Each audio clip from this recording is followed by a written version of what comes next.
কেউ হয়তো সশরীরে বৃন্দাবনেও যায়, আবার কেউ যদি মানসিক ভাবে সবসময় বৃন্দাবনের কথা চিন্তা করে, আমার রাধা কৃষ্ণের লীলার কথা চিন্তা করে, তাহলে মানসিক ভাবে সেও বৃন্দাবনে অবস্থান করতে পারে।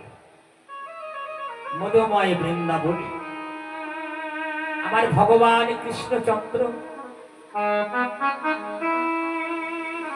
তিনি অপরূপ লীলা সংঘটিত করেছিলেন। আমার ভগবান কৃষ্ণচন্দ্র 125 বছর জগতে বেঁচেছিলেন, তার মধ্যে বৃন্দাবনে লীলা করেছিলেন 11.5 বছর, জন্ম থেকে কৈশোরে লীলা পর্যন্ত। 13.5 বছর লীলা করেছেন মথুরা ধামে, আর তিনি 100 বছর লীলা করেছেন দ্বারকায়। দ্বারকার রাজা হয়ে তিনি 100 বছর লীলা করেছিলেন। তাই ভগবান যে বর্তমান লীলাটি, যে লীলাটা মধুময় বৃন্দাবনে সংঘটিত করেছিলেন, প্রতিদিন সকালে মা নন্দরানী তার গোপাল বালককে ক্ষীরেশ্বর নবনী খাইয়ে গোচারণে পাঠাতেন। আমার ভগবান যখন ছোট, তখন একদিন কেঁদে কেঁদে বাবার কাছে বলছে, বাবা বাবা আমার মনে বড় ইচ্ছা হয়েছে, বাবা আমি গরু চড়াতে যাব। পিতা নন্দরাজা বলছে, দেখো বাবা তুমি তো এখন ছোট, তুমি গরু চড়াবার মতো বয়স হবে, বড় হও, তখন তুমি গরু চড়াতে যাবে। না কত বছর বয়স হলে তবে গরু চড়াতে তুমি অনুমতি দেবে? দেখো বাবা তোমার যখন বয়স 6 বছর হবে, তখন তুমি তোমার দাদা বলরামের সঙ্গে গরু চড়াতে যাবে। এই বলে কৃষ্ণের যখন 6 বছর বয়স হলো, এইবারে মায়ের কাছে গিয়ে বলছে, মা মা আমি দাদার সঙ্গে মাঠে গরু চড়াতে যাব, আমাকে তুমি অনুমতি দাও। মাতা নন্দরানী পিতার স্বামীর কাছে বলছেন, দেখো ছেলে তো এবারে গরু চড়াতে যাবে, গোচারণ গোষ্ঠ লীলা করতে যাবে। বলে হ্যাঁ। তখন সমস্ত গোপ সমাজকে একত্রিত করে তারা একটা অনুষ্ঠান করলেন, এগুলো সংস্কারের অনুষ্ঠান। এবারে কৃষ্ণ গোচারণ লীলা করতে যাবে, কিন্তু কৃষ্ণ যখন গোচারণ করতে যাবে তখন তার পিতা মাতা কি করলেন, কৃষ্ণের জন্য জুতো তৈরি করার ব্যবস্থা করছে। কেন না ছোট্ট বালক তো, মাঠে ঘাটে দৌড়াদৌড়ি করবে, নরম পা, রাস্তায়তে কাঁটা আছে, ছোট ছোট নুড়ি পাথর আছে, আমার গোপালের কত কষ্ট হবে। তখন বাল গোপাল আধো আধো বলে মাকে বলছে, ওমা তোমরা না হয় আমার জন্য জুতো তৈরি করছো, কিন্তু মাঝে নবলক্ষ ধেনু প্রতিদিন মাঠে যায়, কই তাদের চরণেতে তুমি জুতো তৈরি করে দিলে না। হরি বল, মাগো তুমি যদি ওদের জুতো তৈরি করে দাও তাহলে আমি জুতো পরবো, আর যদি ওদের জুতো তৈরি করে না দাও তাহলে ওরা যেমন খালি পায়ে গোঠে যায়, আমি ওদের সঙ্গে খালি পায়ে গোঠে গমন করবো। কত লক্ষ করেছিল নন্দরাজা? 9 লক্ষ। এক একটা গরুর 4টে করে পা, তাহলে যদি সব গরুগুলোর জন্য জুতো তৈরি করে কত লক্ষ জুতো তৈরি করতে হবে? 4,36 লক্ষ জুতো তৈরি করতে হবে। হরি বল হরি বল। সেটা করতে অসমর্থ হলো, তাই ভগবান কৃষ্ণচন্দ্র তিনি ওই ধেনুগুলোর সঙ্গে খালি পায়ে গোচরণ লীলা করতে চলেছেন। মায়ামার প্রতিদিন সাজিয়ে দেয়, সারাদিন গোচারণ লীলা করে সন্ধ্যার ঠিক একটি পূর্বে ঘরে ফিরে। সামনে আছে দাদা বলাই, মাঝখানে আছে ভগবান কৃষ্ণচন্দ্র, পিছনে আছে অন্য বালকগণ। এইভাবে যখন তারা বাড়ি ফিরছে, এমন সময় আমার ভগবান কৃষ্ণচন্দ্রের মনে কি উদয় হলো? আমার ভগবানের মনে হলো রাধা বদনে দর্শন করিব, রাধা বদনে দর্শন করিব। ওই রাধার মুখখানি যে আমার চোখের সামনে ভেসে ওঠে,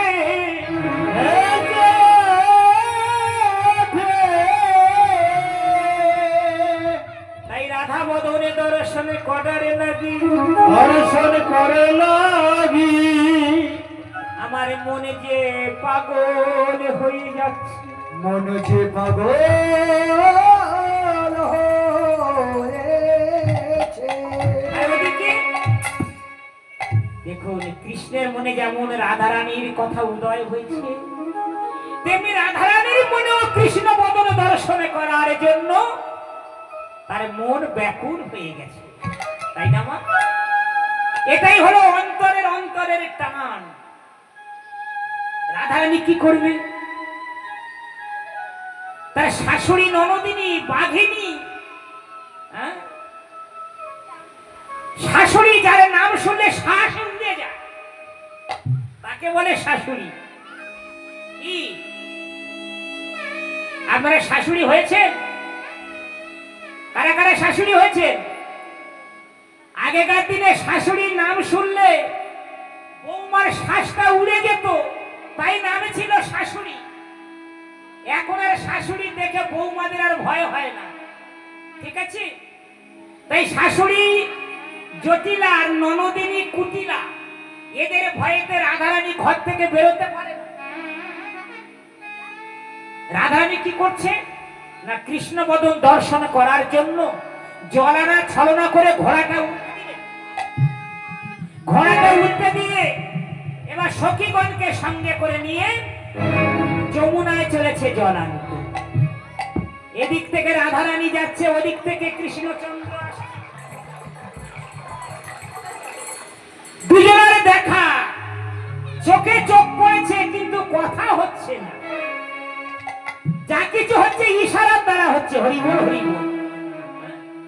কেন কথা বলতে সাহস পাচ্ছে না? কেন না, সামনে যে দাদা বলরাম আছে,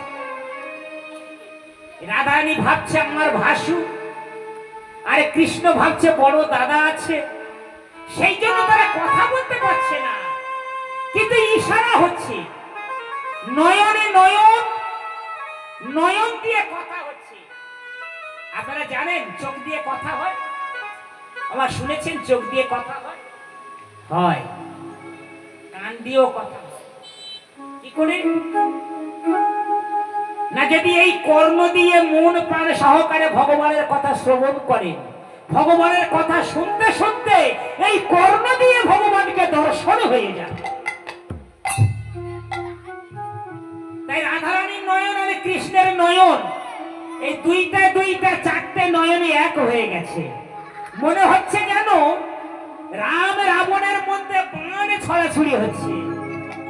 নয়নে নয়নে বাণে প্রদিশনে, নয়নে নয়নে বানে প্রদিশনে, নয়নে নয়নে বাণে প্রদিশনে, নয়নে নয়নে বানে প্রদিশনে, তাহাতে হইল কি? নয়নে নয়নে বানে প্রদিশনে, তাহাতে হইল কি? পিরিতি তিনটে অক্ষর কোথায় থেকে সৃষ্টি হলো? প্রথম অক্ষর পি, যখন নয়নে নয়নে দেখা হচ্ছে, কথা হচ্ছে, তার থেকে পিরিতির প্রথম অক্ষরের জন্ম হলো। নয়নে নয়নে বানে প্রদিশনে, নয়নে নয়নে বানে প্রদিশনে, তাহাতে হইল কি? নয়নে নয়নে বানে প্রদিশনে, তাহাতে হইল কি?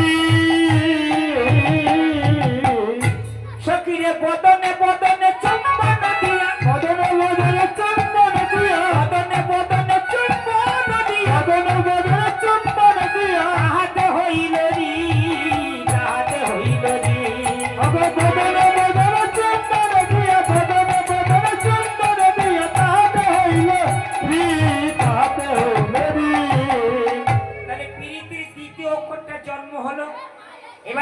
অক্ষর তি, হিয়াতে হিয়াতে পদশোনা, তবে হিয়াতে হিয়াতে পরশ লাগিয়া হিয়াতে হিয়াতে পদশোনা, তবে হিয়াতে হিয়াতে পরশ লাগিয়া তাহাতে হইল কি,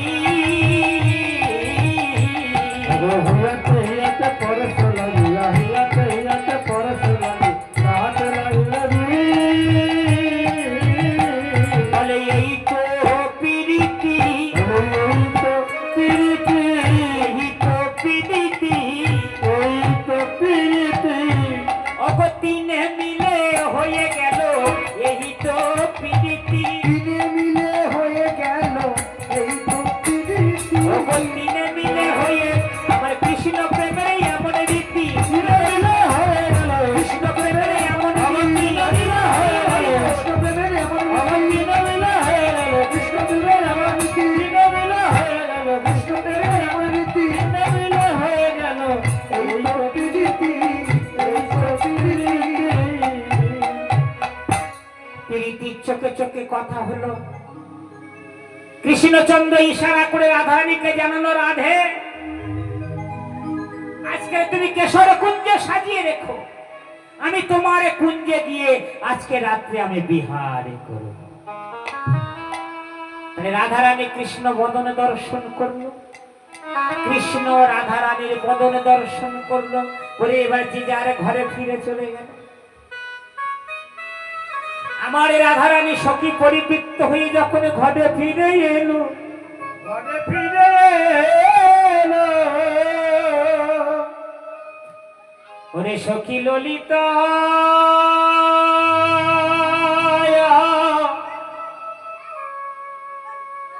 ওরে আমার মরমিয়া সখী বিশাখা, ওরে ললিতা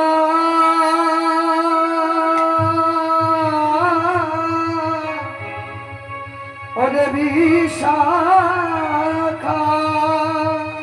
সখীরে যমুনায় জলে আনিতে গিয়ে একই অপরূপের উপমাধুরী আমি দর্শনে করিলাম। ললিতা সখী বলছে, বিশাখা বলছে, হ্যাঁ রে, রূপটা কেমন, কেমন তার দেখতে, একটু বর্ণনা করে আমাদের কাছে শুনবি।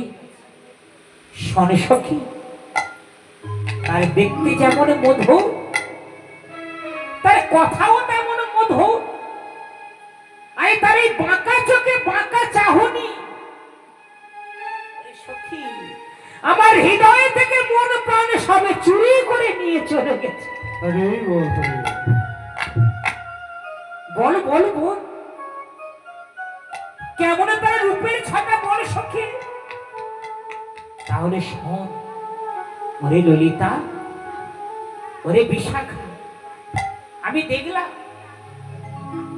যমুনার তটে যে কদম্ব বৃক্ষ আছে, সেই কদম্ব বৃক্ষ হিলন দিয়ে ত্রিভঙ্গ বঙ্কিম থামে মোহন মুরলী হাতে করে নিয়ে দাঁড়াইয়ে আছে। তাই নাকি? কেমন করে দাঁড়াই আছে বল সখী। তাহলে শোন শোন শোন সখী শোন, ওরে শোবরনা গুরু রা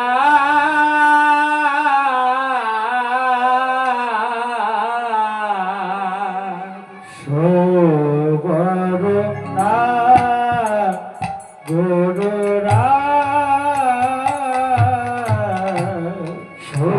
শোবরনা গুরু রাজি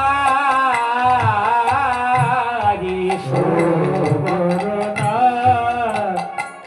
গুরুরা তপন তনয়া তটে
হিলন নট বর রাজ হিলনত বড় রাজ হিলন নট বর রাজ হিলনত বড় রাজ তারাই আমি দেখলো সখী তপন তনয়া তপন কথার অর্থ হলো সূর্য তনয়া মানে কন্যা তাহলে সূর্য কন্যা নাম তার যমুনা তাই না মা এই যমুনার তটে নিপহি বৃক্ষ মানে কদম্ব বৃক্ষ হিরণ দিয়ে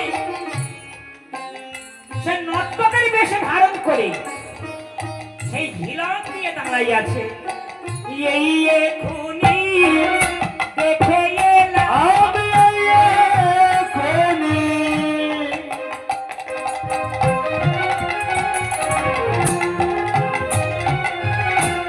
দেখে এলাম এই এখনি দেখে এলাম ফিরে যমুনাতে জল আনিতে দিয়ে এই এখুনি দেখে এলাম আমি যমুনা আনতে যে এই এখনি দেখে এলাম হিলন নত ভরসা হেলাল নত ভরসা ললিতা বিশাখা বলছে বাবা বল বল বল আচ্ছা তুই যে কি বলে বিভঙ্গ বঙ্কিম থানে মানে তার তিন জায়গায় ব্যাখ্যা বলে হ্যাঁ আচ্ছা ও মা কারের যদি তিন জায়গায় ব্যাখ্যা হয় কেমন দেখতে লাগে হ্যাঁ বলে জানিস সখী সে বিভঙ্গ বঙ্কিম থানে দাঁড়িয়ে আছে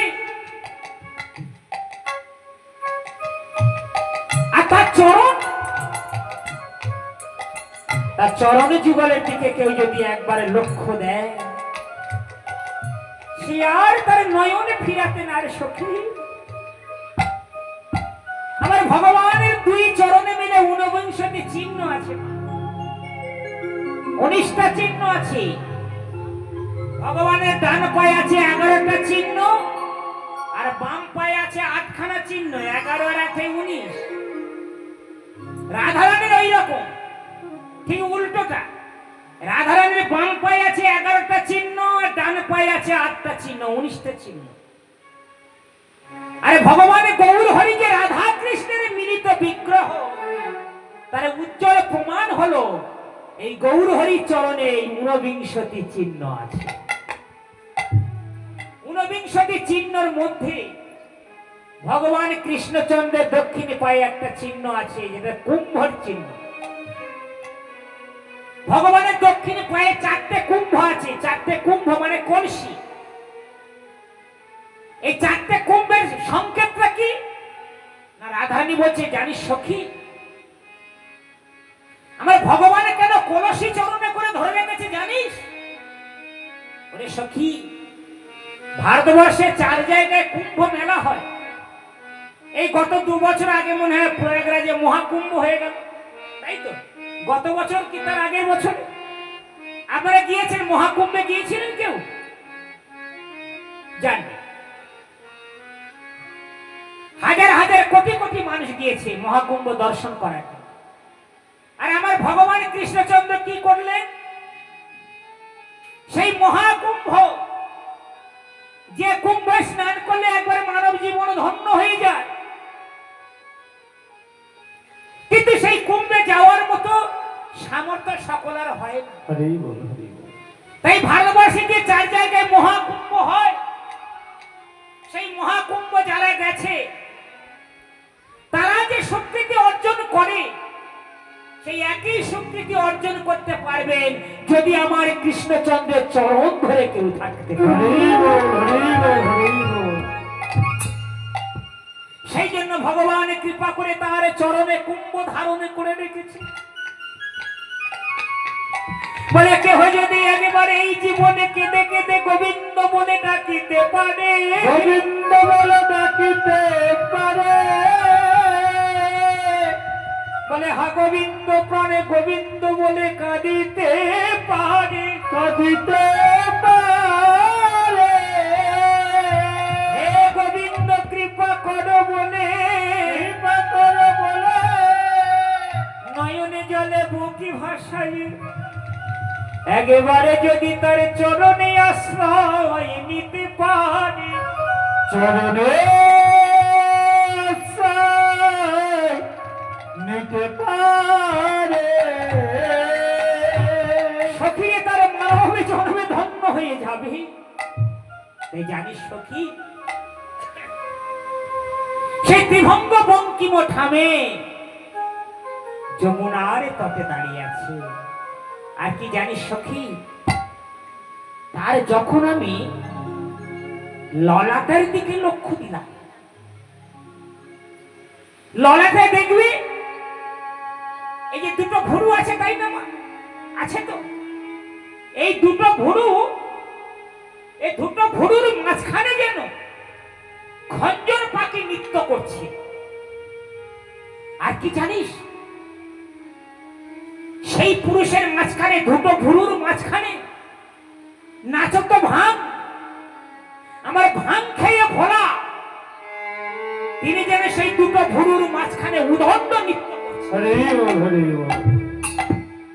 তাই দেখে পদকর্তা তিনি কলম দিলেন, বলে নাচত ভাঙ, বলে নাচত ভাঙ, মদন ধন ভঙ্গিম, নাচত ভাঙ, অগ নাচত ভাঙ, নাচত ভাঙ, মদন ধন ভঙ্গিম, নাচত ভাঙ,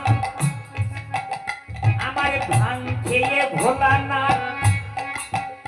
অগ নাচত ভাঙ, মদন ধন ভঙ্গিম, নাচত ভাঙ, অগ নাচত ভাঙ, নাচত ভাঙ, মদন ধন ভঙ্গিম, নত খঞ্জন দিঠুজ, অগ নত খঞ্জন বুঝিব, অগ নত খঞ্জন দিঠুজ, অগ নত খঞ্জন বুঝিব, ভুরু নয় ভুরু নয়, ভুরুনয় ভুরুনয়, কত ভুরু নয় ভুরু নয়, অজে ভুরুনয় ভুরুনয়, যেন মদনের ধনু, ভুরু নয় ভুরু নয়, অজে মদনের ধন ভুরুনয় ভুরুনয়, যেন মদনের ধনু, ভুরু নয় ভুরু নয়, যেন মদনের ধন ভুরুনয় ভুরুনয়, নত খঞ্জন দিঠুজ, অগ নত খঞ্জন বুঝিব,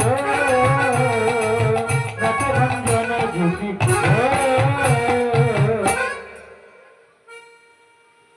আপনারা সবাই জানেন ভগবানের অংশে কান্দে